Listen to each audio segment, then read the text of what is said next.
Content warning. On this podcast, we discuss sensitive issues, including but not limited to swearing, tasteless jokes, situations of a sexual nature, and drug use.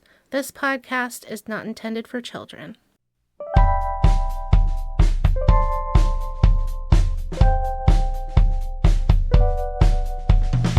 Hello, and welcome to BiblioWrecks, the podcast where we read bad books and tell you all about it. I'm Bugs. And I'm Bam Bam. And what are we doing today? Well, I'll tell you, but first I gotta ask, how do you like Indiana Jones? I was not expecting that. I actually cannot watch it without getting PTSD flashbacks. Really? My brother would pretend he was Indiana Jones, but then would not stop pretending. Oh. And he would get all weird, and he would play it every day, and I think we watched it daily, the first one with the whip. Or maybe that's not the first one, but the one with the whip. And, I think he's got a whip in all of them. I could be wrong. I don't remember entirely. Oh, I think it was the one with the melting faces. That was the first one. Anyway, watched it every day for like 8 months, got really sick of it, and that was also a bad time in my childhood. So yeah, hate it. What if Indiana Jones was Mormon? Do you think that would help? Do you think that would help? It would change the flavor, wouldn't it? It certainly is okay, different. That might be really interesting because I know a little bit about Mormonism, not a ton. Like, I have a friend who's Mormon, and I've read about, like, ex-Mormons talk about their stuff and their beliefs. And I know we talked about it before. Orson Scott Card is Mormon, and a lot of his stuff deals with Mormon lore. So I know a little bit, but not much. So that could actually be interesting. Well, you might learn a little something today, because today we're reading Moroni Smith in the Land of Zarahemla by Thom Duncan. Nice. So this is Indiana Jones for Mormons. And I know someone's going to say something about it. Pronunciation of the name is actually Moroni. Like, traditionally in Mormonism, the angel that Joseph Smith talked to is Moroni. But later in the story, it actually does get enunciated. It is pronounced Moroni. Oh, like the book spells it out, like how you say it? Oh, okay. This is going to require a little bit of setup because I didn't know any of this stuff going in, and I don't think most people would. Right. So I'm going to try to keep things clear as we go. Okay. Our story begins with our group of adventurers, Moroni Smith and his two companions, Orrin Porter Rockwell VII, or just Port, Okay. and Gadget. Gadget. All on a plane traveling to South America.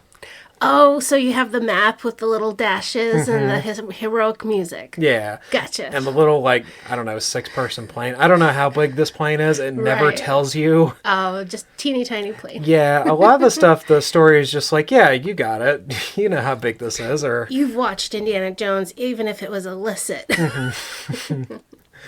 The story is told from Moroni's perspective. Quote, I can describe it in 3 words, and this is him seeing South America for the first time. Green, green, and green.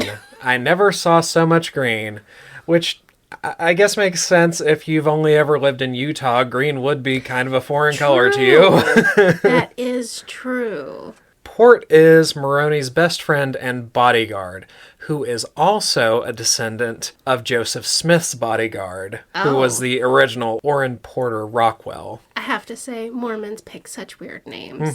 That is something I have noticed. Yeah. They pick some names. Yeah, there's some weird ones in this too. But yeah, him being the descendant of his bodyguard great-great-grandfather or whatever, and now he's a bodyguard, I think that kind of plays into the weird genealogy thing that Mormons have. They are obsessed with genealogy. Yeah. But we'll go back to that later. Oh boy. And we actually find out kind of why.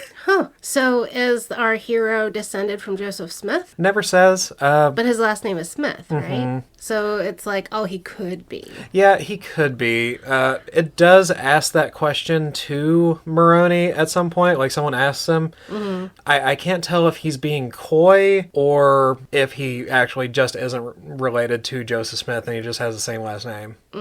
So, I mean, it's a pretty common name. Yeah. The other companion is Gadget Gunderson. She is the tech girl of the group and uses a lap-size portable computer because this was written in 91 and I guess laptop just hadn't caught on yet. Yes. I'm surprised they have a girl. Okay, that's very surprising to me. Yeah, she's there, I guess. But even to have one on an adventure at all. Yeah, I mean, surprisingly progressive, wow. I guess. Yeah. We'll see. They call the laptop UT for Urim and Thummim.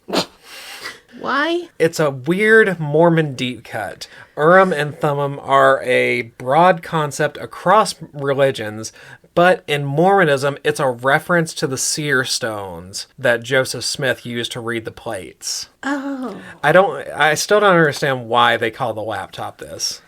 It's their magical device. Okay. Urim and Thummim. So, like I said, this is the first of like a lot of Mormon deep cuts. This book was written with a intended Mormon audience. By a Mormon who's like, my guys will get this. And anyone else, fuck them. Then there's Moroni Smith, the Indiana Jones figure tasked by the Special Projects Division of the Church to save a Dr. Artis who traveled to South America to find the lost city of Zarahemla. Have you ever heard of Zarahemla? No. Okay. Well, it doesn't, I mean, why would you? Because it's not real, it's made up, so...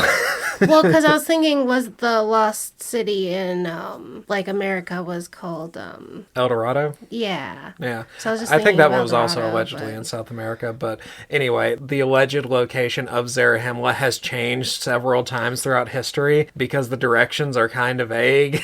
Right. And it was destroyed twice. Is it kind of like Atlantis? Like just some mystical, magical place It's that no one can it's find? just a city Joseph Smith made up.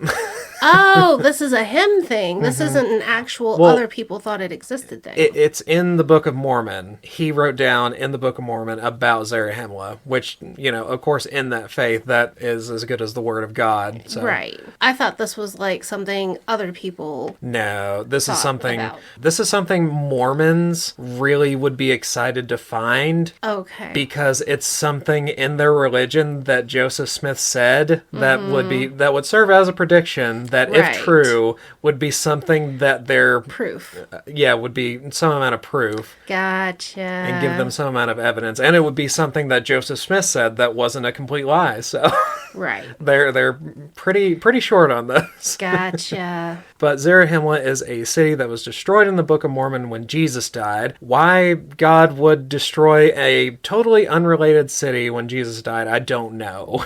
I don't know that it answers it either. And it's supposed to be in South America. At one point, they thought it was in Missouri. They thought it was in Iowa. The deep, dark jungles of Iowa. Yeah, so, of course, much like God of the Gaps, the more of America that got explored and discovered, they kept having to change the location, so their religion still worked. Yep. Okay, gotcha. Yeah. Fun fact about special projects, which is where Moroni is working for within the church. Their mission statement is, defend the church at home and abroad from its avowed enemies. What are we, Catholic? I mean, it sounds a little militant to me. Yeah. Another quote, and this is coming from Moroni. Doctrinally, of course, the church doesn't need defending. Our leaders have counseled us not to argue with anti-Mormons because they'll make you feel stupid and you might leave when you realize your religion's dying. Also, anti-Mormons, they're so persecuted. They really are. I mean, the religion was created with the idea of, oh, poor us. Mm-hmm. Poor us. What? We didn't murder nobody. It was us getting chased out of town. Yeah, we've been the victim the entire time. Doesn't matter that our founder was, scamming everyone and lying and whatever, it's fine. Yeah. Quote, there is a small and powerful group of people that they fight. They fight what they perceive as a battle for the truth on more literal battlefields. We find out later that the group that they're talking about, that Special Projects fights with, it's called Unity, which is ran by a charismatic Christian preacher named Deal, who went from, quote, a harmless, love thy neighbor, ultra-conservative type Christian to calling for the destruction of other sects.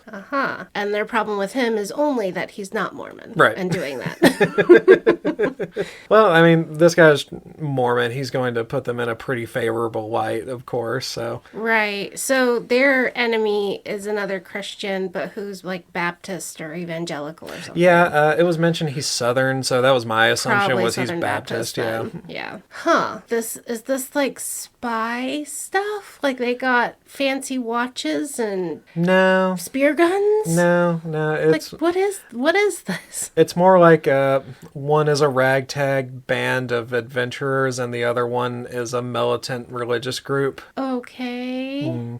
We'll find out more about it later. Okay. This is also like the first time this kind of encounter is happening with Unity and Deal. So this is all happening kind of fresh. Like they're finding out throughout the story this information. Gotcha. Quote, that's why Special Projects exists. When life and limb or property of the church and its members are threatened, we're called into action. We're supposed to avoid violence if possible, but to end the threat at all costs. That doesn't sound like avoiding violence. No, it doesn't really. They are flying to about where Dr. Artis lost communication when a mysterious black helicopter with a Unity symbol appears out of the jungle and just starts shooting at them. They take several shots on the plane, killing the pilot, damaging the fuel compartment, and the helicopter just disappears again. It just goes back down in the jungle. Yep. Gadget hooks up UT to the plane to function as an autopilot because it's the 90s and no one understands how computers work. You can just hook up a 90s laptop and it'll fly the plane for you. I can play Minesweep on my computer and it can run this plane. So she's trying to land and tells Moroni the fuel was hit and there's only about an 85% chance of a safe landing. Which is daggone good. Yeah, it doesn't sound that dire. No. At 85%. Quote, Moroni, how did you know you could do that? Gadget, I didn't. Do you have any better ideas? Well, actually I did. I prayed fervently Gadget's plan would work. If the copter shot us again, no amount of sophisticated computers or prayer would save us. So, sounds like prayer isn't really doing anything in either scenario, so... Right. Yeah. I don't know if Mormons believe in miracles, like literal miracles or not. I don't know. They do have this weird thing about artifacts, it seems. Like it seems like they believe in magic objects, weirdly. Right, yeah. And that comes up in this. Moroni asks if they can improve their score. Gadget says they can drop some weight. So they've got a dead pilot in there. Moroni thinks very shortly about tossing the dead pilot, but he needs a proper burial, of course. Oh. So instead, they start chucking out their communications equipment. This is also pointless because they never actually bury the body. What the heck? So, and if they don't dump him, they'll be dead and can't bury themselves. Right. What the point? What the? Okay. Yeah. I struggle with that one for a little bit too. So they chuck out most of their useful stuff, except for like their knives. The plane lands in a clump of trees. They climb down and immediately hear the thwopping of helicopter blades. So the helicopter just pops up, shoots them, hides, and then when they crash, it comes back now. I don't know why it hit, because this isn't like a fighter plane. It couldn't have done anything to the helicopter. So. Right, you can barely escape, let alone fight back. At the same time, they hear a crashing in the forest. A creature the size of an elephant with orange fur, tusks, and front feet with claws. Oh, not a mammoth? Nope, not a mammoth. Oh. It is comparable to a mammoth, but it just shows up and starts shaking the plane. That's in the tree. It's just like wrecking it.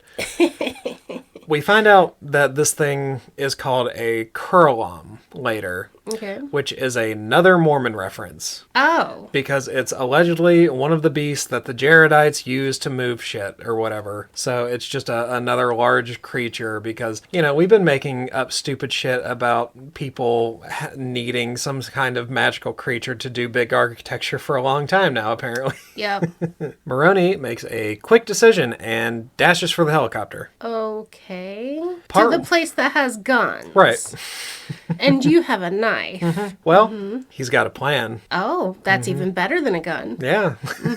Part 1 of Moroni's plan is to run up a rock, leap to the chopper's landing skids, and hold on. Oh my God. He does not have a part 2 to this plan. If my little brother wrote this story while pretending to be Indiana Jones when he was 11 years old, it would be better than what this actually is. Yeah. So, in my opinion, this is probably the character's, only source of charm, at all. And it's, a dumb charm, too. It's that he only thinks, one step at a time whenever he does, anything. Mm-hmm. Here, he just grabs the landing gear, and then he's like, whoa, what do I do now?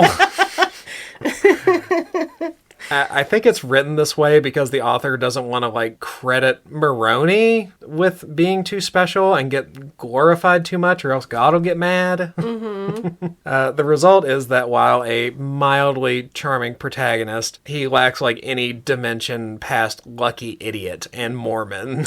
Yep. So Moroni manages to grab the landing gear, and he just shakes it off balance. I don't know how big this helicopter is. It must be tiny. If you can just This must be the Batman helicopter that weighs 65 pounds and you can pick up with one hand.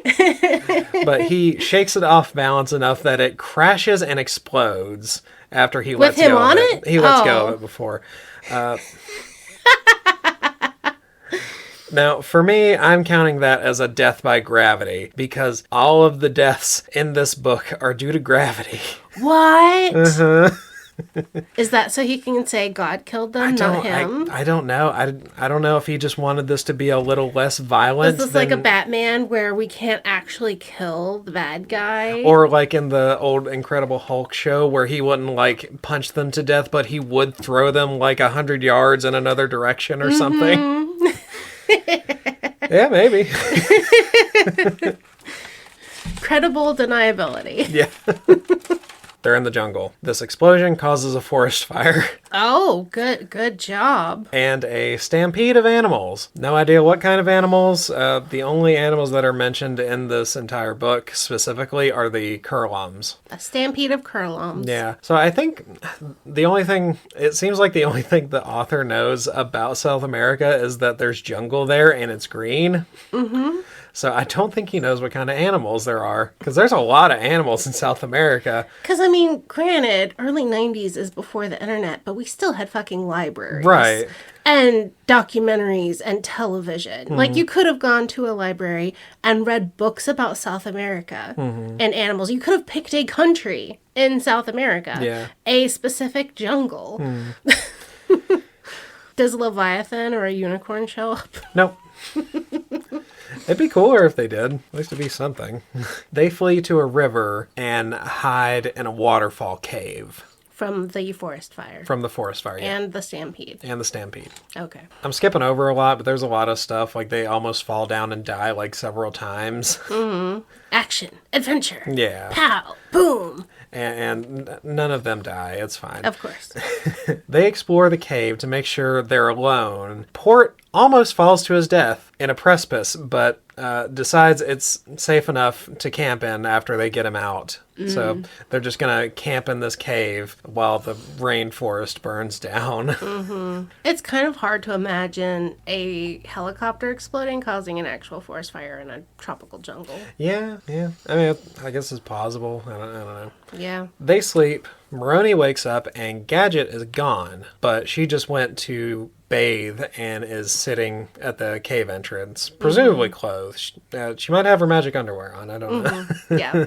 This is where the fumbling of a romance begins. Oh, dear. Mm-hmm. Ugh. Moroni asks her why she keeps her hair in a ponytail. She says it's too hot to wear down. He says that never stopped Port, because Port's also got really long hair. She says, yeah, but Port is like basically feral. And then they go into Port's backstory. But before that, Gadget, at the beginning of this little romance, is talking to a man about another man's backstory. Mm-hmm. When the story started, we got Port's 4 full-ass names. We don't find out her real name until 3/4 of the way through the book. Oh, wow. Yeah, her actual name is Gail.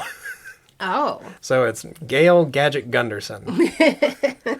And she also doesn't get like a backstory. Most everyone else in the story, the bad guys, the other men in the story, all of them get backstories. The most we find out about Gadget is her real name is Gail, and she's from Australia. Oh. And we find both of those things out at the same time, 3/4 of the way through the book. Well, I could have been imagining her with an Australian accent the whole time. I know. Why tell me she's Australian if I can't do the accent for the first 3/4? Yeah. What the hell, mate?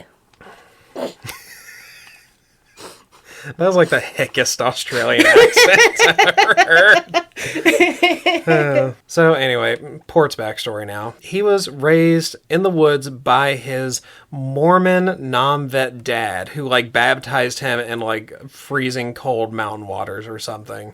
Until his aunt called CPS and got custody of Port. Also got his dad sent to an asylum that he very shortly after just escaped from, so presumably he just went back to living in the woods, who knows. This book says this about the aunt. Quote, however selfish may have been her reason for getting custody of Port, Port learned to love his Aunt Margaret. Isn't that nice? He forgave her for saving him.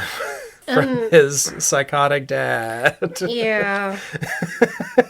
Presumably the aunt isn't Mormon, and that's why this is a negative thing. Okay. But yeah, how selfish of her to save a child. Yeah. Yep. Later in life, he goes on the mission, and that's where he meets Moroni, and that's his backstory. They all leave the cave, and on the river shore, Gadget finds a clay shard with a symbol on it, a symbol that looks similar to those on the gold plates. Oh, maybe there's a secret golden city somewhere around back Maybe. here. She scans the fragment with her magic bullshit computer.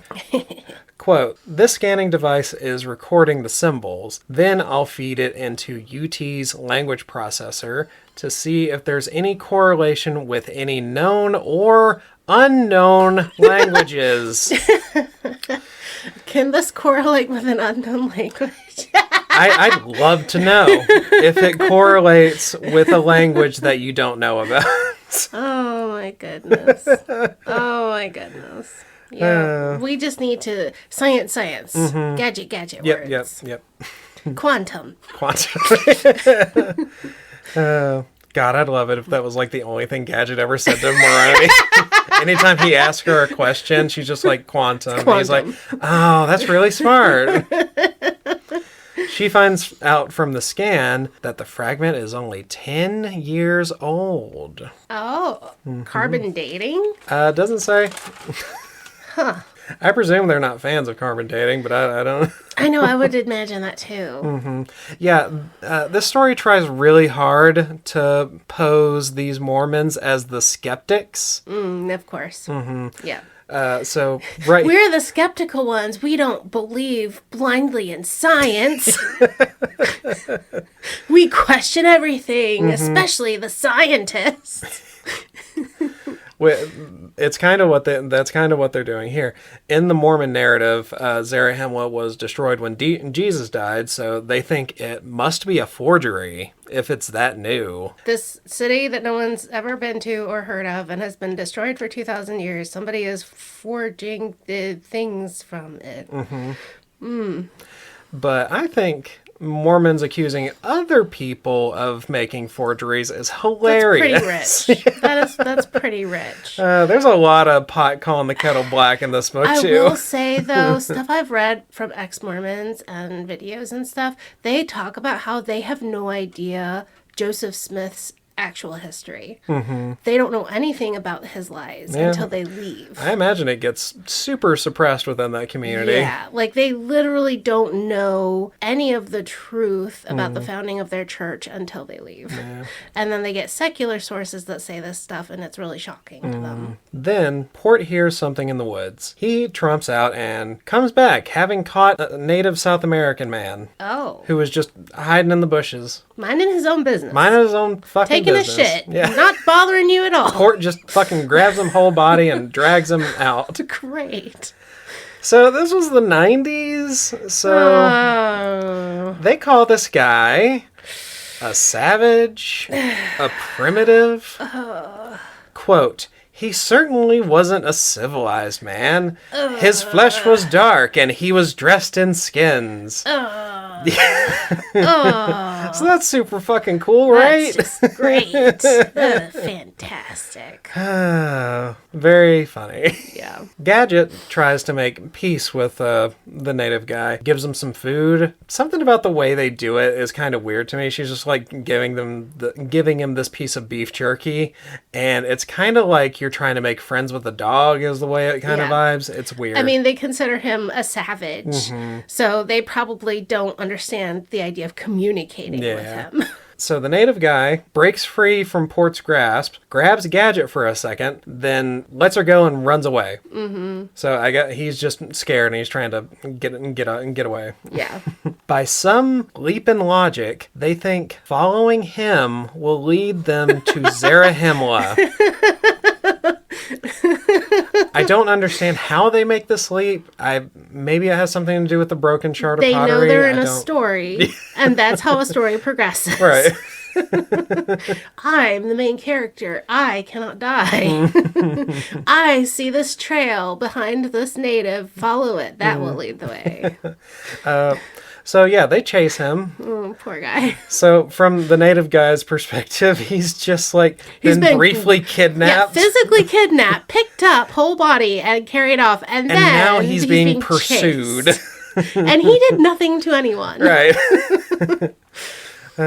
They chase him along the river until it flows into another cave. The native man ambushes Moroni in the cave and pushes him into the water. And this water is flowing into a cavern waterfall. And then the native guy disappears into the wall. Moroni grabs a large branch that gets hung on the cave walls before it can, send him falling over the falls. But can only get him over to the other side of this river that's flowing. So he's on the wrong side of the river. So he takes another stick and fashions a pole with which to vault over this little river with. A running river at the top of a waterfall? He thinks that's going to work? I think so. Good luck. I guess main character, so sure. As he vaults over the water, the fault in his plan becomes apparent when he hits his head on the cave. Hits his head on the ceiling and... Cartoon. Okay, if I'm imagining this as like a Adventures in Odyssey cartoon, it's perfect. Yeah. This is really cartoony. Yes, this was meant to be a cartoon. So he hits his head and falls back into the water, but he's close enough to that Port can just grab him and pull him the rest of the way out of the water. Okay. So they're all back together now. The native man disappeared into a crevice that was hidden by perspective. So whenever they go into the cave, they can't see it. But once they pass the place where he disappeared into and look back, they can see where he disappeared. So they follow this narrow little path, which is clearly man-made, zigzagging, and narrow for defensive capabilities. Once through, they find a pyramid in the cavern. As the book describes it... As the book describes it as a mix of Hebrew and Mesoamerican construction. Wait, what? Do you know what Native American, or do you know what Mormons think about Native Americans? Aren't they descended from the lost tribe of Israel or something like that? But Hebrews didn't build pyramids. The Egyptians did, right? Well, I mean, if you're going by the Moses narrative, they were slaves to build pyramids. Right, but they weren't their pyramids. It was Egyptian pyramids. So how would you have... I mean, you can take your skills other places. I don't know. I mean, how would they even know what that looks like? Hebrew I don't. Architecture? Yeah, I don't know how they can say that it doesn't describe the actual architecture because I don't think this guy could imagine what a mix of Mesoamerican architecture and Hebrew architecture would look like. Yeah, that just sounds like nonsense. He just wants you to know that it has some Hebrew roots. Which means all of their tales are true. Lost it's tribe of Israel. confirming their narrative. Confirmed. Yeah. So they see this big pyramid, and they see the native man is climbing up the pyramid, so they continue pursuit. Okay. And fall into a pitfall trap at the base of the pyramid. Serves him right. Yeah, it does. Pursuing this poor man who did nothing. The Ford drops out from under them and closes back up, leaving them in the dark with nothing but each other and the litter of skeletons on the ground around them. Serves him right. All the other damn Mormons found this trap too. While they're in here, they pass time talking about doing missionary work in France, and it's boring. And they're only 50 pages in, but they go ahead and just recap all of the events that have already taken place. Well, let's repeat everything we done all the Yeah, way up to here. Yeah, jam in a word count. Only things of note that are really gone over. During their mission work, Port learned that his proper station in life was to be subservient to the great Moroni Smith. Don't know what the fuck that means. It's a real weird sentence, and that's paraphrased from the book. So I don't know what that means. So I guess he's just Maybe they have like almost a caste system or a hierarchy based on how close you were to Joseph Smith at the beginning of all this. Maybe? I don't know. I don't know either. So yeah, that's a sentence he says. Also, Born to be a slave to a man is kind of fucked up, though. Gotta say. Mm-hmm. I would agree. Yeah, I think not a that's fan. Pretty not okay. And I think it's really strongly hinting that Moroni is descended from Joseph Smith. Yeah, probably Because the great Moroni Smith. But, yeah, Port is certainly implying it. Right. Also, during their mission work, the room they shared was so small that, quote, the beds were so close together that you could sit up in bed and shake hands. There were beds? Yeah. In a trap in the floor? No. They're talking about their mission work that they did in France. Oh. But the girl wasn't with them. It was the no, two it's just guys. them. Okay. I don't know that they've met very much. Gadget and these other two characters, I don't know that they've met like a whole lot prior to the story. Okay, so they're just going back and talking about where they met and stuff. Yeah. Okay. Which, Gadget doesn't get. So I don't know if when women they go meet. on missions. I think there was a mention that she was on a mission, but I can't remember for sure. Anyway, before we find out what else they were doing in those really close beds besides shaking hands, the ceiling opens up and the surrounding natives pull them out, but keep their weapons ready. I mean, yeah, they chased one of their guys for no reason. They're acting super threatening. Yeah. Gadget starts doing like more computer stuff and starts real-time translating for everyone, finding out that the natives speak a mix of Hebrew, Egyptian, and just a smattering of Incan. We can't have too much indigenous, dirtying things up here. Interesting. Yeah, it's really gross. Yeah. The natives, before the translating actually starts, the natives say something including the word deal, which is the unity guy. Moroni's group thinks that the natives think that they're with deal. Never mind, that's just a normal English word used to like make a deal, like an agreement. So Or it could to make- mean something else. Or to make pickles taste really yummy. Deal. So Moroni says, no, my name's Moroni. The natives respond by saying his name, Moroni. Moroni. And that's how I know how it's pronounced. Macaroni. Yeah.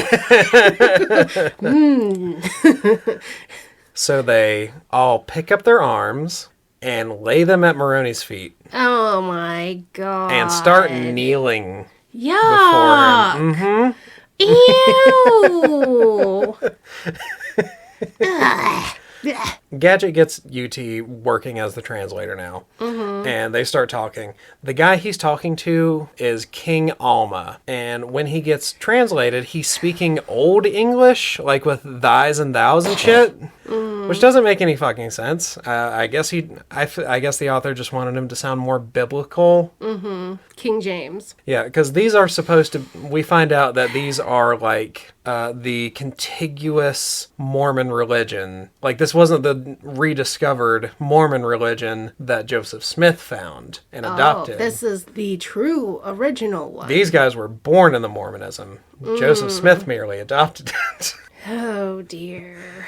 Why would they kneel to them? Why wouldn't this be like, hey, you can't steal our shit? Because we find out that they have a prophecy including a Moroni. And they're like, oh, it must be him. He's literally the only Moroni we've ever heard of. Oh, great. Yeah, we'll find out more about that. They have their own prophet, which Mormonism has a really weird thing. They always have like a living prophet and president. Yeah. In this sect of Mormonism, they also have that. So they get their own Mormon that gives prophecies. Right. Who always happens to be a really old white man. It's crazy. It's really interesting how God chooses like that. Yeah. We never get a description for the prophet down here at the South American branch, so he could also be a white guy. Next, when Moroni speaks, the natives are confused because the sound is coming out of the computer for the words that they understand. But we found out later that Dr. Artis had already visited them and was also using a computer to translate. Oh, okay. So there's no reason that they should have been surprised. They should have been like, oh, yeah, it's this again.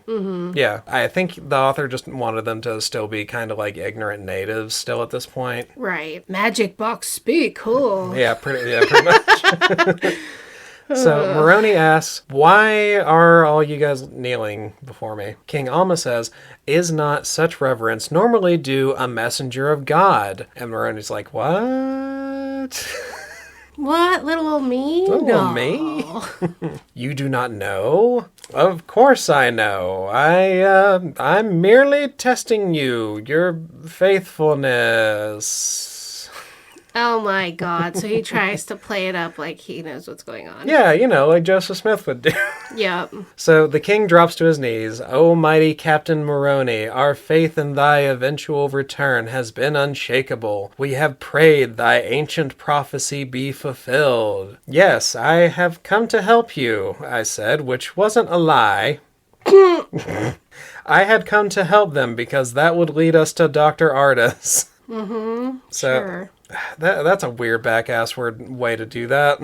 Yeah. But first, return my friend's weapon, Port's gun. I don't know if I mentioned he had a gun up until this point, actually. Oh, no. Yeah. Port had a gun. Oh, okay. And he got it taken away, and now Moroni wants him to get his gun back. Someone shouts out of the crowd, no! And it's the man that they chased earlier. Yeah, no shit. Turns out this is Alma's son, Olam. Oh, they harassed the king's son? You'd think that would count for more, but it really doesn't. Oh. Yep. He's not Captain Moroni. He didn't even know what a messenger from God is. He's the only one that's actually able to The king's got no clothes. Moroni says, wait, then picks up a sword.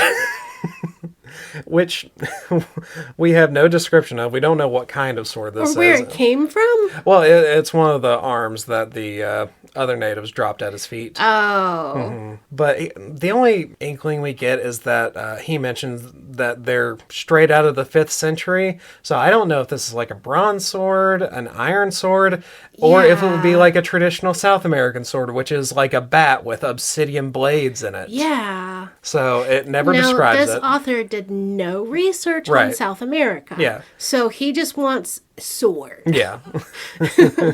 So at this point, everyone should have jumped Moroni and killed his ass. Yes. Someone called him out, and he responds by picking up a weapon. Yes. Everyone should have beat the shit out of him until he was not alive. Yes. But they don't. He gives the sword to the king. It is true that I am not the Moroni you seek, and you may kill me if you think I am an enemy, but I was sent here by the Lord through his prophet to rescue Dr. Artis. So Alma's just like, oh yeah, I know him. Just believes everything Moroni says automatically. Yep. So then they recount how Dr. Artis disappeared, along with their prophet. Oh. Artis was studying the Nephites for a few weeks when Unity showed up and started taking over the city. Artis got captured along with the prophet, and Alma and some of the other survivors came to this cave sanctuary, which is an older city that they don't use anymore for safety. This all gets exposited, and now they're suddenly at dinner. No mention of, oh, they were walking as they were talking or anything. No.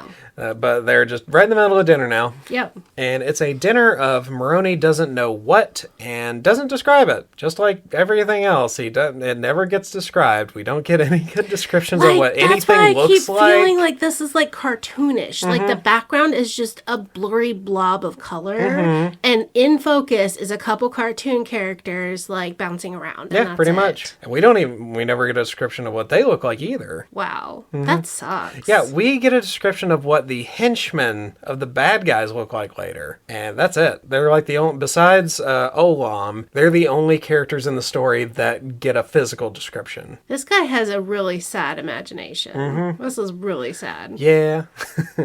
So the king notices that Moroni's drink is getting low and has a servant give him a refill. Moroni recognizes the servant, Bryant Cummings. The servant freaks, grabs Port's gun. Poor Port never gets to use his gun. Port is useless. He's like done nothing except grab him out of the river. The worst bodyguard. But yeah, he takes the gun and points it at Moroni. Moroni Smith, as I live and breathe. Which, by the way, you will not be doing too much longer. Villainous laugh. It's so fucking clunky. Yes. I hate that line. But yeah, he pulls the trigger. And that's where the chapter actually ends right there, is when he pulls the trigger. And then the next chapter, he just fucking missed. Good God. And then everybody just jumps him. So. Oh my God. Worst bad guy ever. Yeah. So, backstory time for the character that will be in this one part of the book and will completely disappear. We still don't know Gadget's name at this point, also. Except we're just Gadget. Yeah.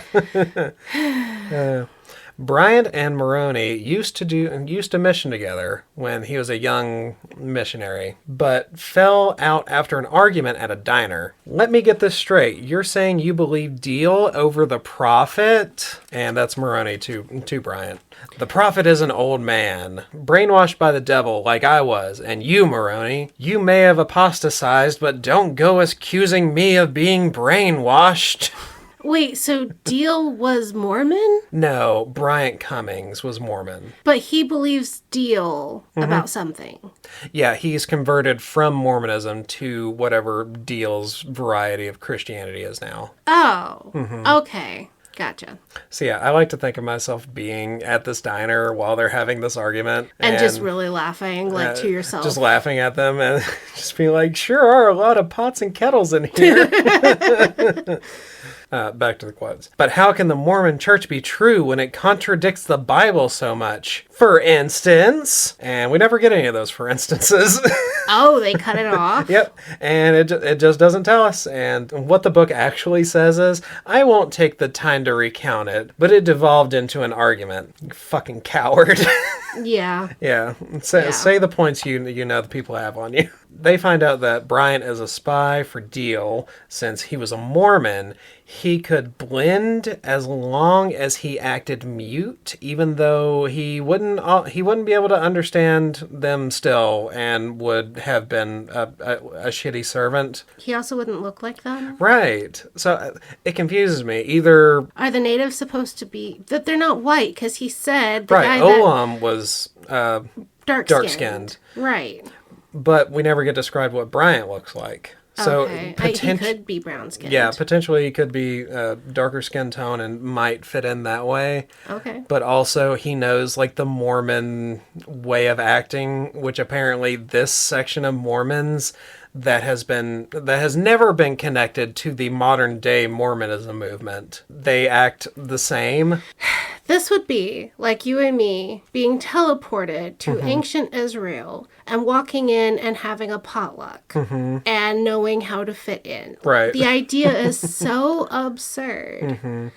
I mean, this is a section of Mormonism that has never, ever been connected with the American ideological descendants of Joseph Smith. Right, but they believe that their beliefs are pure and And aligned they with have the the same original. practices. The same They got the same culture. magic underwear. Yes, they have the same behaviors and everything. It's just very silly. It I've is. met Christians who think that we can recreate ancient Israeli beliefs and behaviors here and now, and I just laugh at them because it is absurd to think you can recreate someone else's civilization from so long ago and make it work now. So they kick out Brian or imprison him. I can't remember which. But in his room, they find a radio with a hidden wire, and it's leading out throughout the cave.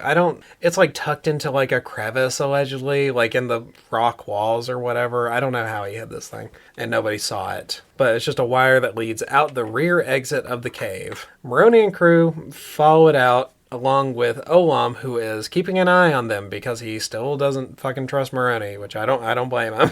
Yeah. Once outside, they get ambushed by blonde people wearing unity robes and Deal doing a villain slow clap. I don't know why they're blonde, but all of Deal's henchmen are blonde. The author might have been implying that Deal is a Nazi, but I don't know. Yeah, maybe that's some other Mormon deep cut. Yeah, I actually wrote that note before I looked into it, but we will circle back to that a little bit. But yeah, these blonde henchmen are called angels for some reason, and it never explains why. I guess just because they're wearing white robes and they're blonde. I guess they're like cherubic, maybe. I don't know. Mr. Moroni, I presume. The feelings mutual is Moroni's response, which doesn't make any sense to me. His name is a feeling, apparently. I guess I don't. Mr. Moroni, I presume. The feelings mutual.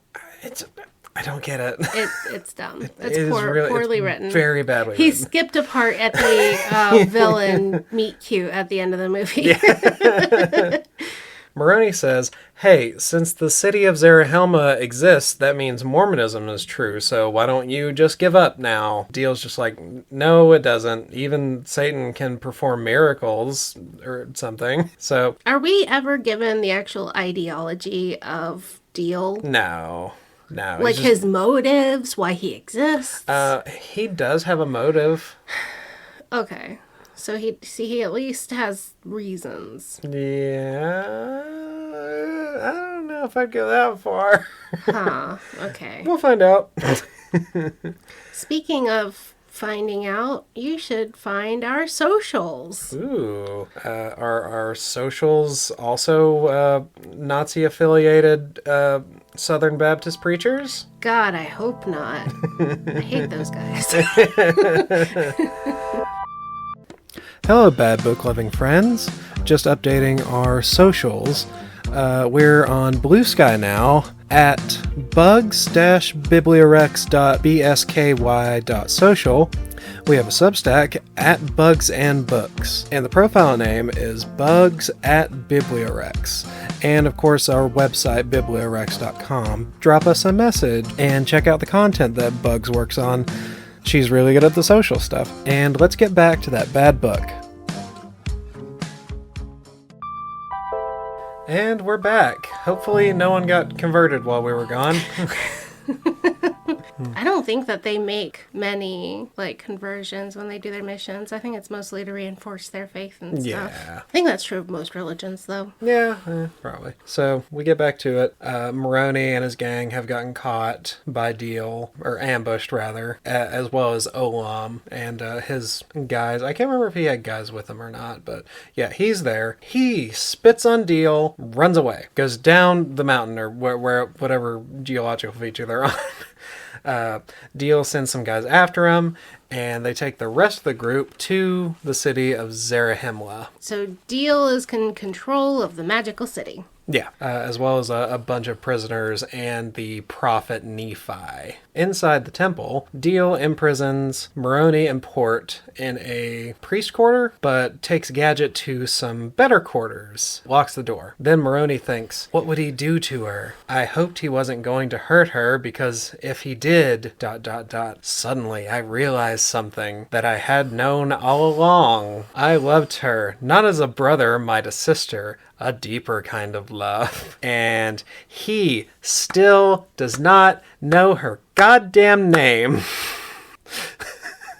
You know, when I was a kid, we had a little farm. We would buy hay and stuff. These farmers that had 2 round bales that were rotting. And we wanted them for the garden because they were halfway composted already. Mm-hmm. Owners had horses and they were pissed off because these 2 round bales had sat in this field and horses didn't eat them. Mm-hmm. Yeah, horses be picky. Horses are picky. And the day we went to the field to pick up these round bales and haul home, the horses came over and were like, oh, hey, I want to eat that. I always think of those goddamn horses when I come across stories like this of, oh, here's this person that has been here all along. Oh, suddenly someone else might be interested in them or want them or take them or blah, blah, blah. Now suddenly I want them. Good Lord. How childish. This is so childish. Yeah, it is.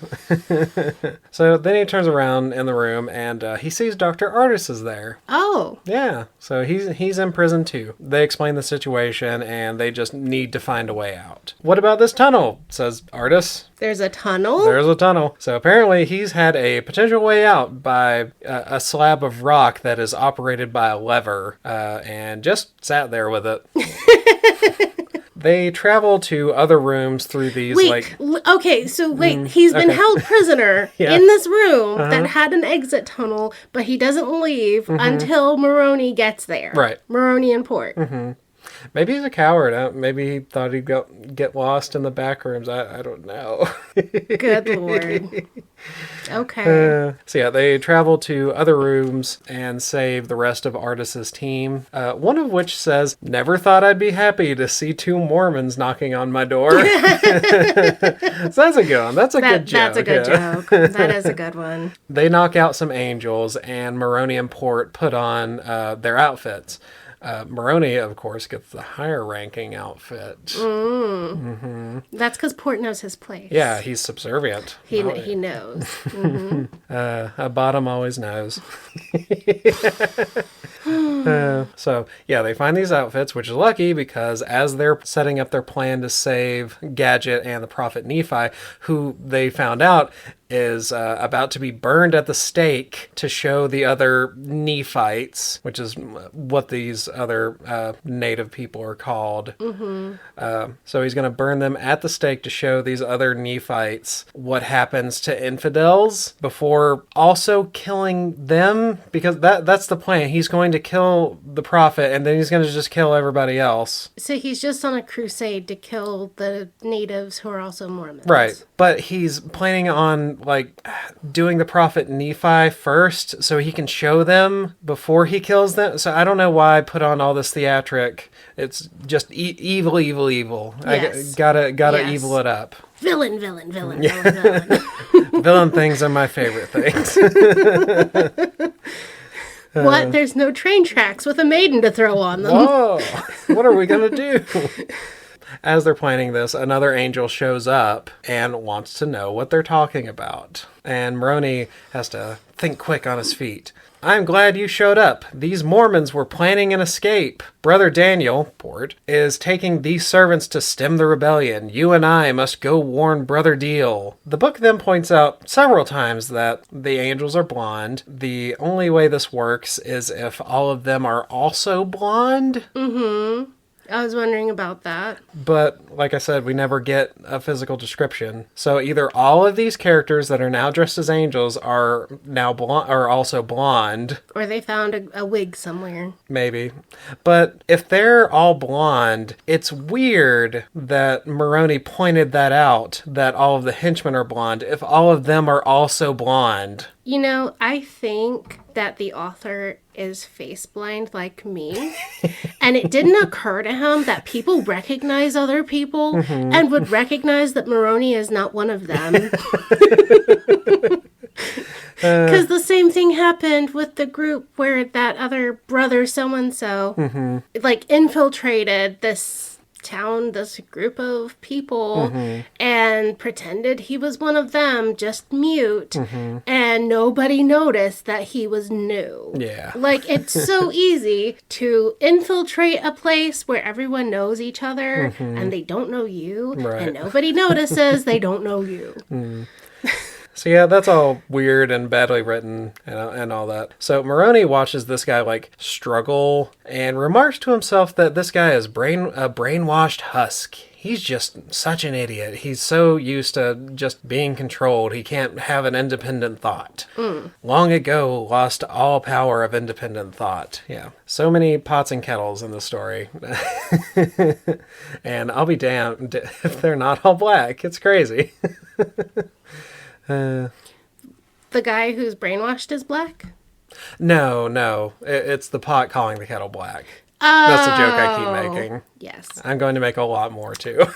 Gotcha. Well, and I was trying to think, yes, some Southern Baptists call each other brother, but they don't usually use brother then name. That's not very common. Yeah, I don't know. I don't know the vernacular all that well myself, so Kind of depends. Yeah. Let's just, I don't know. yeah, It sounds it like... doesn't matter. True. To a Mormon, it sounds vaguely normie Christian enough, so that's all it needs to pass for. Yep. So the angel finally he decides, I will guide you to Deal. Which, if Moroni is a high-ranking member in the group... He should know how to get there. Right, why would he need to be guided? If he's part of this group, he does not need any of this assistance. Right. So it's just moving the plot along, just kicking it down the road. So at this point, Moroni is praying Port and Artis continue with the plan to save the prophet Nephi, but doesn't have a plan for himself. So as they're walking through and this angel is taking him to wherever Deal is, Moroni remarks to himself that all the angels he had seen were men, and that, quote, in a society as repressive as Deal's, women would certainly not enjoy equality under the law. And yeah, it would be terrible if women couldn't hold certain high-ranking church positions, or didn't have a voice on budgeting programs, or if women didn't have authority over their own bodies instead of their husbands. Oh my god, I've fallen into this pile of pots and kettles. He thinks that these other religious thing is more repressive toward women than the Mormons. Yeah. But yeah, all that stuff, I say, obviously, that is stuff the Mormon church literally does to women currently. Yeah. And I can't imagine it was any better in the 90s. No. Wow. So he's trying to make himself out to be like this enlightened, moderate person? Yeah, really trying to massage the Mormon reputation, I guess. Interesting. Even back in the 90s. And I don't think people knew anywhere near as much bad shit about the Mormons as they do today. No, because now we have YouTube and ex-Mormons and a lot more stuff out about it. Yeah. Huh. Angel guy drops him off at the door where Deal is. Moroni dismisses him and goes through the door where Deal is talking to Gadget. Evil. Evil. Villain. Well, So, Deal says, most of what Mormons believe I find utterly foolish and entirely inconsistent with reason and sound Christian principles. Gadget says, is killing people a Christian principle? Yeah, if you look at historically. Well, yeah, that's what Deal says. Yeah. Killing people, no, but killing enemies of the Lord is entirely consistent. The children of Israel and the Ammonites, for instance. I'm getting way southern. That's crazy. He also made... You went to Alabama. Yeah. You drove I south just kept 12 getting hours. further. Moroni, while he's listening to this, makes a reference to Deal and Hitler getting along because of all the angels, or the blonde angels, which again, I find very funny, considering history. And the genocides that the Mormons did against the natives. Also that, but specifically for Nazis, considering the complicated relationship the Mormon church had in Germany, lots of sermons stressing the congruence with Nazism's world plan and Mormon doctrine. You know, really? I didn't know anything about that. Yeah, it was apparently a big thing. Wow. They were really trying to stay in good with the current occupying power. So the official Mormon church in Germany agreed with the Nazis. Wow. From what I've come to understand just on my searchings on the internet. Interesting. Also, emphasizing their interest in genealogy. So that's where that comes from. And to this day, companies like Ancestry and 23andMe have heavy connections with the Church of Latter-day Saints. Like all these owners of these companies are all Mormons. Really? I didn't know that either. So I find this filthy fucking rich that this author is putting in this commentary like this. Yeah. Very funny to me. I wish it was funnier. Yeah. Anyway, Deal is trying to convert Gadget, is what he's doing right now. I'm sure you will come around in time, as others have. In Moroni's head, he thinks, I didn't like the tone in his voice. His words sounded innocent enough. A minister doing a little converting. But there was something in what he said that made me wonder what Gadget would have to do to redeem herself. Yeah, maybe it was something in the tone of his voice. It definitely wasn't, the helicopter that tried to kill you guys, or the kidnapping, or anything like that. Or separating her from her companions and visiting her alone. Yeah, and talking to her under duress. And yeah, totally, definitely that. It was definitely the tone, not all that other. Yeah. And the fact that he thinks this is an innocent, normal conversion. Yeah. While she is under duress and separated and kidnapped. Like, I can't tell. I can't tell if that's like sarcasm. Yeah, by that some better weird be some way. sarcasm. I read it like several times, and I can't figure out whether that's sarcastic or not. Right. And also, this isn't a cleric, priest, or a random guy who is coming to minister to the prisoners. This is the head of the organization. Yeah, the man with the ultimate power. That is doing the conquering and the kidnapping. Yeah. So this is not some innocent conversion conversation. Right, it's weird. It's really weird. Moroni sneaks up and tackles Deal, but Deal is built like a brick shithouse, apparently, and just shakes him off.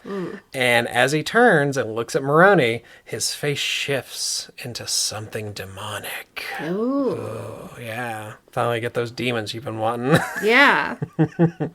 Then he says, come, my children, and all the angels surround Moroni and capture him. Out of the walls? Yeah, never got any mention that anyone was there. But apparently they were just waiting in the shadows. All of these hidden openings this guy loves, where you can just walk in and out of places. Yeah, that way you don't have to keep up with what's actually going on in the scene. The continuity editing in this would be a nightmare to try to fix. Moroni gets imprisoned in a cage with Gadget and sentenced to die with the prophet Nephi by burning at the stake. Of course, if you're in the same room with a prophet, right, you're not going to go check on your friend who's been under duress or even speak to her, right? You're going to go talk to that fucking prophet. Because he's the real deal. Right. He's the one with all the power. Yeah, and he's not a woman, more importantly. Right. He talks to the prophet psychically because... Psychically? Yeah. Well, it's not psychic. It's tongues. They speak in tongues? They're speaking in tongues. These two characters are speaking in tongues right now. I didn't know Mormons did tongues. Well, it has to be that way right now in this scene because Gadget doesn't have UT to do the translator. Oh, they're doing a heavenly language. Yeah. Oh. Because it's, described very like how you would expect it would be. Because he's not like speaking literal words. He's just speaking his feelings directly into Moroni's mind, stuff like that. And they, at this moment, they use it to just like get on the same page about all their history stuff. Not let's plan how to get out of here. Right. Great use of time, Moroni. Yeah. So then Moroni remembers that Gadget is also there. The one he had just realized he's in love with and wants to save. that girl. Mm-hmm. He's like, oh yeah, there you are. I also put a bell on you. I keep forgetting you're there. I also don't like how they gave her Gadget, which is not even a woman's name. Yeah, it's a tool. It's a tool. Mm-hmm. It's a thing. It's an object. Yeah. To objectify. And she has not had really anything to do except play with the computer twice. And very occasionally talk to Moroni. Wow. Yeah. That sucks. It really sucks. I was too hopeful at the beginning. I expected too much. Yeah. I was I was trying to set those standards down, Yeah. but I was just like, well, she wants to go there, sure. Talk me down from my optimism.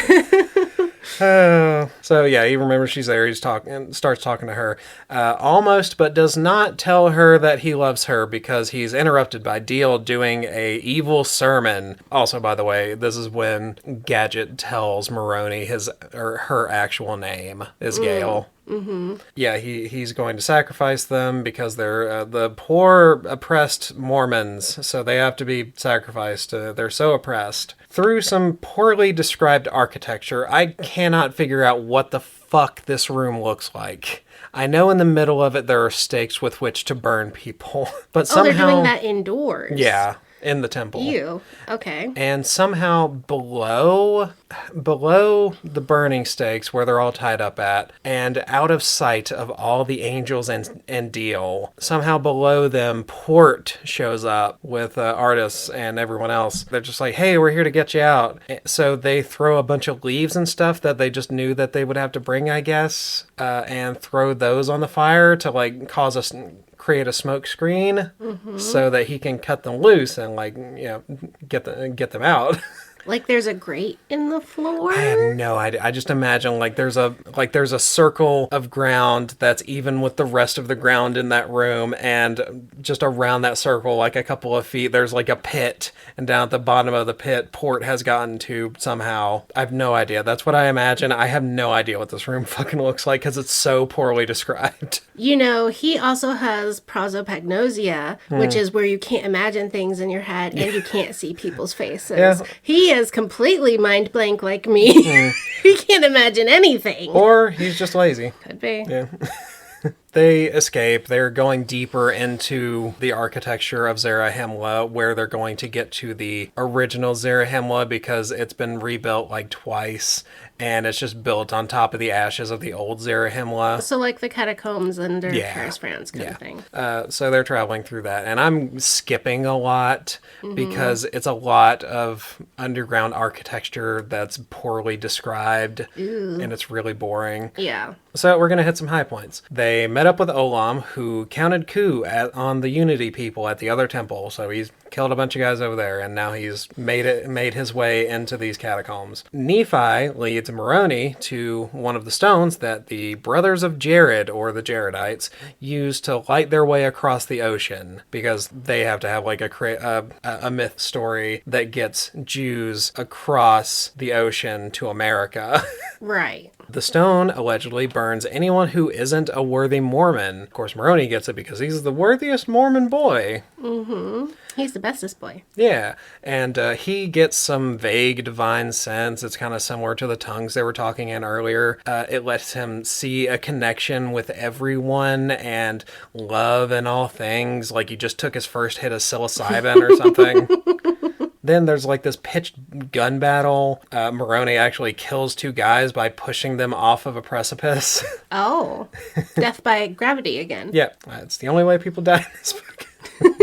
Eventually, Moroni stops this gun battle by shooting a laser out of this special stone at a stalactite. No one dies from it, but the Unity guys get pelted with debris, but not the Nephites because they're the good guys. And I guess God just wanted to slightly inconvenience the bad guys. By getting them hit with little rocks instead of the big fuck rock. This is exactly what you would see in a little kid's movie. The bad guys get hit with some pebbles and go down, and that's the end of them. Wow.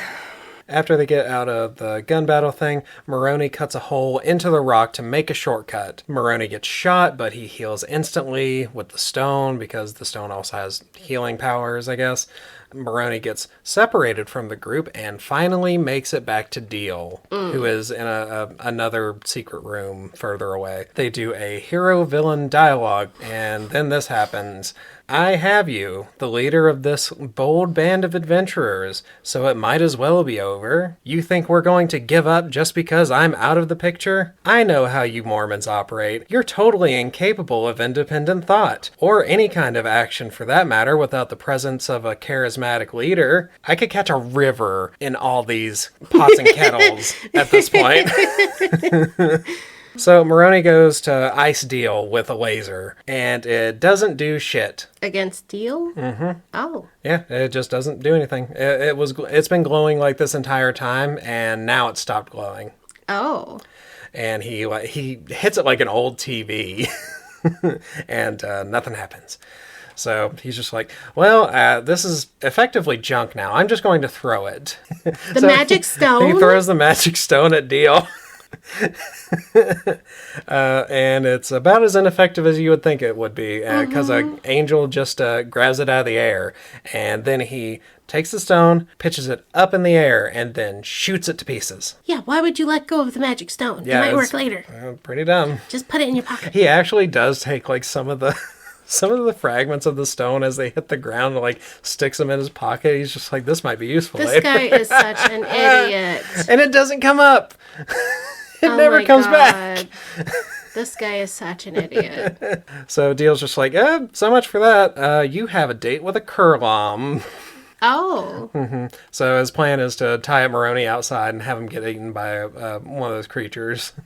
Deal and the angels take Moroni back to the jungle, tie him up. I guess Deal was insecure that he hadn't done enough evil villainy that day, so he's got to do some Doctor Doom shit. No, wait. Is it Doctor No? Who's the guy in spy movies? James Bond. The James Bond movies. Oh, I don't know. Is it Dr. No? I think it's Dr. No. It's been a long time. Yeah, he just wants to do some Dr. No shit. So Moroni lays there for long enough that he gets a sunburn, and of course the Unity guys in Deal left. Can't see him escape.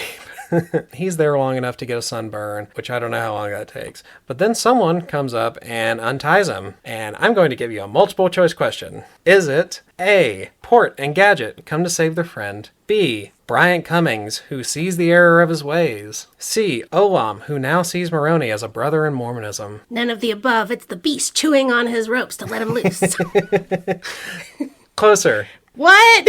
You're close. You got it right that those were those were the answer.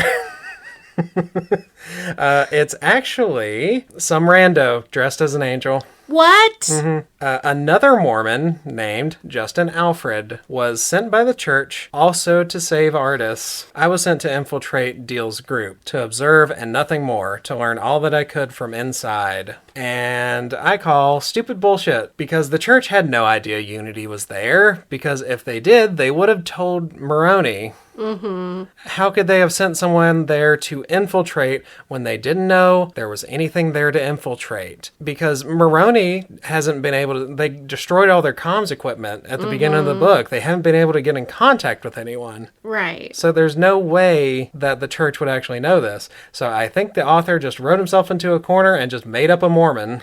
He painted himself into a corner, and now he has to stomp through the paint. And he couldn't think of any other way. Like, why not My use an idea of a established beast character? chewing on the rope would be better. That would be. A little mouse nibbling his ropes for him that God sent would be better. So, Justin Alfred pulls the stone out of his pocket and gives it to Moroni because he was the guard from earlier that threw the stone up in the air, and it was actually a sleight of hand trick. So he just took another stone and threw it in the air to make it look to Deal like the stone was destroyed. Oh. Tells Moroni's stone stopped working in Deal's presence. He couldn't get it up anymore. Like, what is this? What is going on here?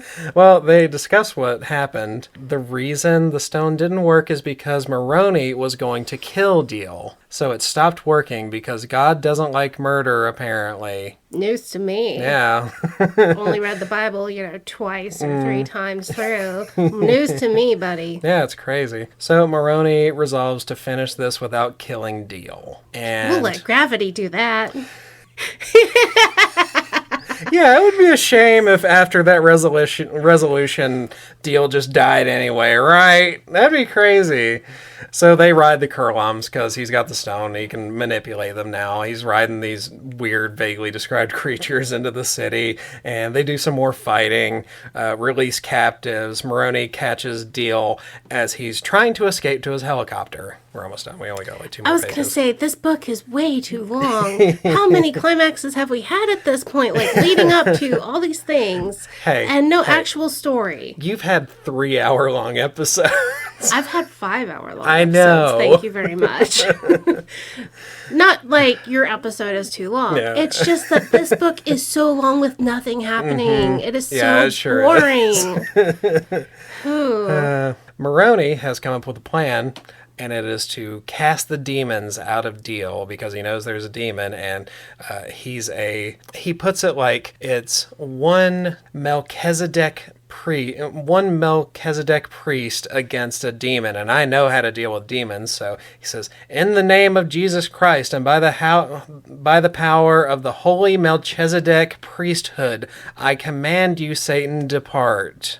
I don't know what the fuck Melchizedek is, but it's hard to pronounce.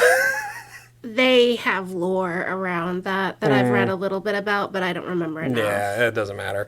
Yeah. I didn't even know Mormons believed in demons, much less exorcisms. Yeah, I didn't know Mormons did exorcisms. Yeah, That's weird. Interesting. So Moroni exorcises 10 demons from Deal. Oh. Yeah, really doing something there. And Deal slips off the edge. 10 for 1. What a deal. Yeah. Moroni catches him by the wrist as he's falling. Deal, please just let me die. You can make it. No, I don't want to. Let me die. If you've been released from demons, you should be very happy to live. Yeah, well... He says, no, I don't want to. Let me die. I believed all along. I just didn't want to face up to it. God will condemn me. Moroni says, no, he won't. And Deal says, I'm sorry. Please forgive me. And, quote, and that was that. My grip loosened. You let go. You let go. Yeah. Your grip loosened. What kind of passive voice is that? And Deal fell in silence all the way to the ground. So, Nephites got their city back. Yay. Dr. Artis is saved. Yay. But Dr. Artis is melancholy. The demons went into him. No. They needed a home. That's in the Bible, too. There was no pigs nearby to drive him into. Don't you see, Brother Smith? All the expedition had to do was establish the historical validity of the Book of Mormon. And as to the truth of the book, we've done nothing. I might have provided a little more evidence. Oh, yeah, because there's already so much available to provide Mormon historicity.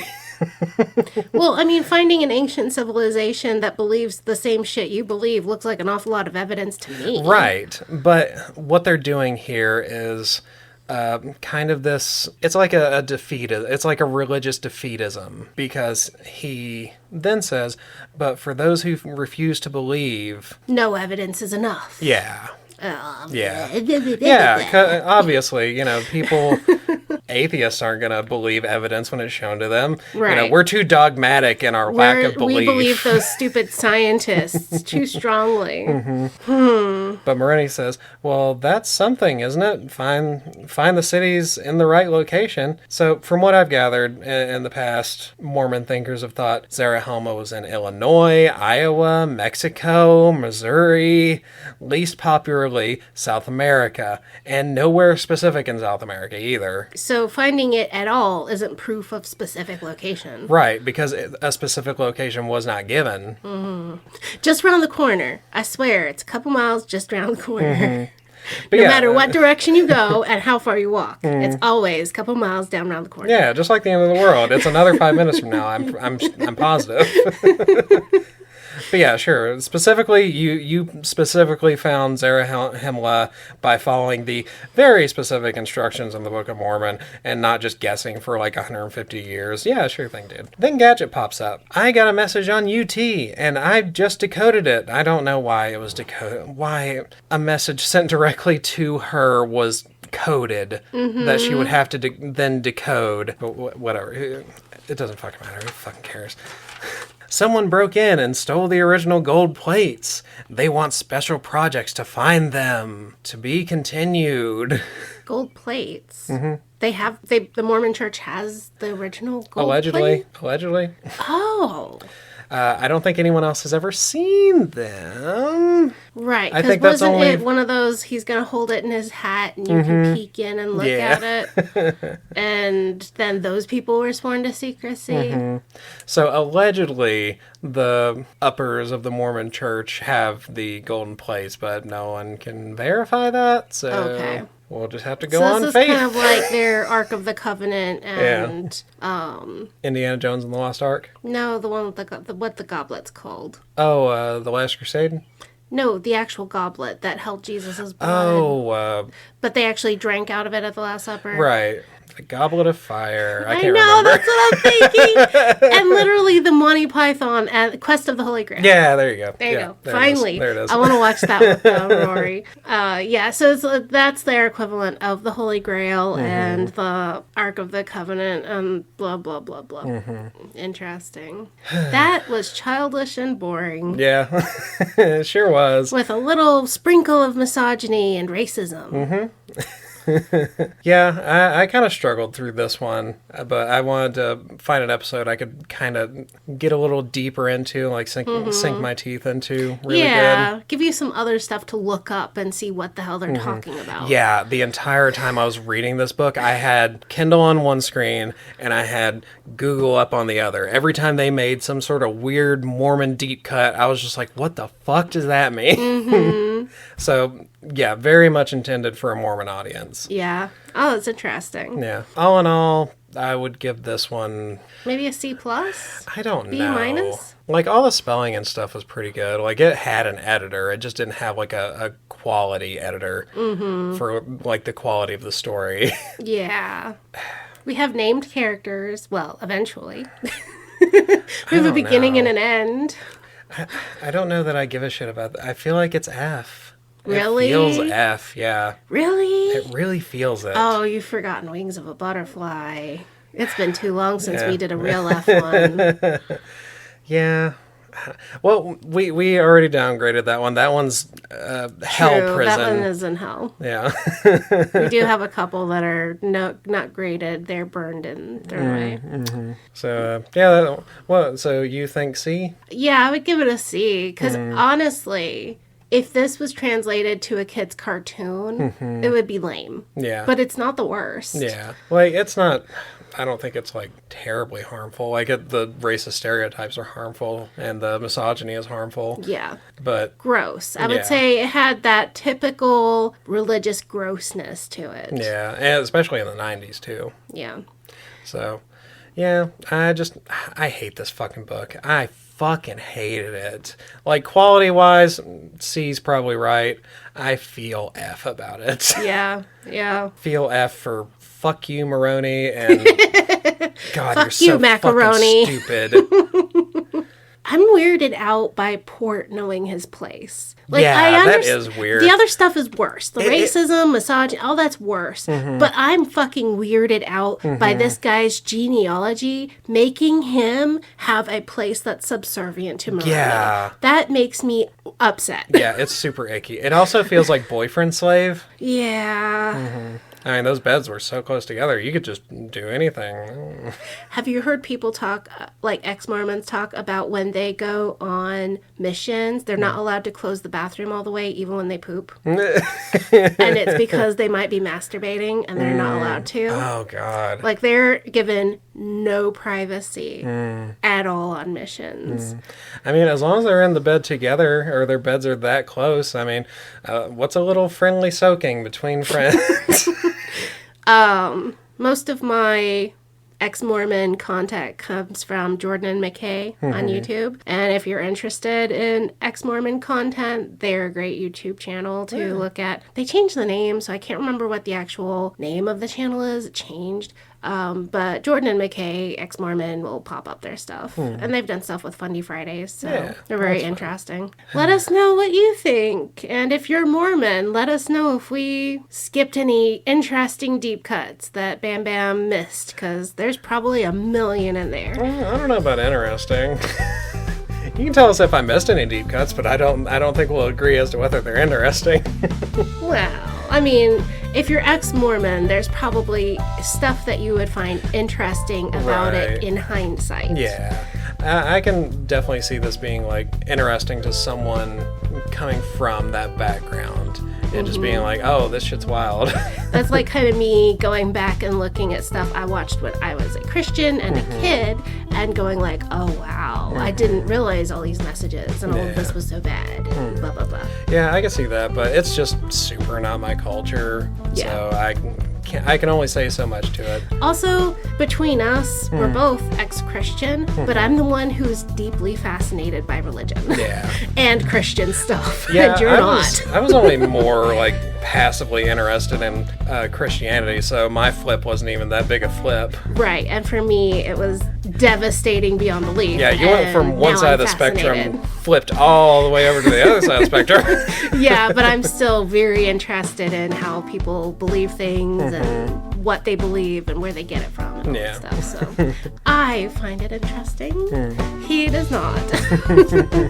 But if you have suggestions, email us at BiblioWrecks@gmail.com, BiblioWrecks@gmail. And I'm on Blue Sky, BiblioWrecks.podcast. And just let us know what you thought.